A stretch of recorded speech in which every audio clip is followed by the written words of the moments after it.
തുടർച്ചയായിട്ടുള്ള 13-ാം ദിനവും വിഷുദിനത്തിൽ record collection സ്വന്തമാക്കി വാഴ 2. ഹലോ ഫ്രണ്ട്സ്, എല്ലാവർക്കും മൂവി ടോക്സ് റിവ്യൂവിൻ്റെ പുതിയൊരു വീഡിയോ ഇട്ടത്. അപ്പോൾ ഇന്നത്തെ വീഡിയോ ഭാഗത്ത് നമ്മൾ പങ്കുവെക്കാവുന്ന വാഴ 2 എന്ന് പറയുന്ന സിനിമയുടെ 13-ാം ദിവസമായിട്ടുള്ള ഇന്നലത്തെ വിഷുദിന കളക്ഷൻ റിപ്പോർട്ടാണ്. വീഡിയോ ആദ്യമായിട്ട് കാണുന്ന സുഹൃത്തുക്കളാണെങ്കിൽ ഏറ്റവും ലേറ്റസ്റ്റ് സിനിമാ വിശേഷങ്ങൾ അറിയാൻ വേണ്ടി ഇപ്പോൾ തന്നെ ചാനൽ സബ്സ്ക്രൈബ് ചെയ്ത് നോക്കുക.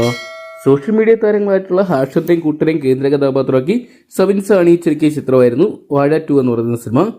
റെക്കോർഡ് കളക്ഷൻ സ്വന്തമാക്കുന്ന ചിത്രം വിഷുദിനത്തിൽ നല്ലൊരു കളക്ഷൻ ഉയർത്തിയിട്ടുണ്ടായിരുന്നു.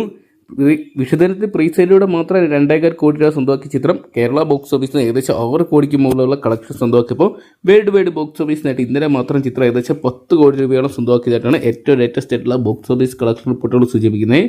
ചിത്രത്തിൻ്റെ ആദ്യ 13 ദിവസത്തെ വേൾഡ് വൈഡ് കളക്ഷൻ റിപ്പോർട്ടുകൾ പുറത്തു വരുമ്പോൾ ചിത്രം ഏകദേശം 182 കോടി പിന്നിട്ട ചിത്രം ഇനി വെറും 3 കോടി കൂടി പിന്നിട്ട ലാലേട്ടൻ്റെ എക്കാലത്ത് വലിയ വിജയങ്ങൾ സ്വന്തമാക്കിയ എമ്പുരാൻ എന്ന് പറയുന്ന സിനിമയുടെ കളക്ഷൻ റെക്കോർഡ് ബ്രേക്ക് ചെയ്യുന്നതായിരിക്കും. അതോടൊപ്പം തന്നെ ഇനി വാഴ 2-ന് മുന്നിലുള്ളത് തുടരും, രോഗ, അതോടൊപ്പം തന്നെ 2018 മഞ്ഞുമൽ ബോയ്സ് തുടങ്ങിയ ചിത്രങ്ങൾ തന്നെയായിരിക്കും. എന്തൊക്കെയും രോഗയുടെ കളക്ഷൻ ബ്രേക്ക് ചെയ്തില്ലെങ്കിലും ബാക്കിയുള്ള 3 ചിത്രങ്ങളുടെ കളക്ഷൻ ബ്രേക്ക് ചെയ്യാൻ വാഴ 2-ന് സാധിക്കും. എന്തൊക്കെയാണ് നമുക്ക് കാത്തിരിക്കാം.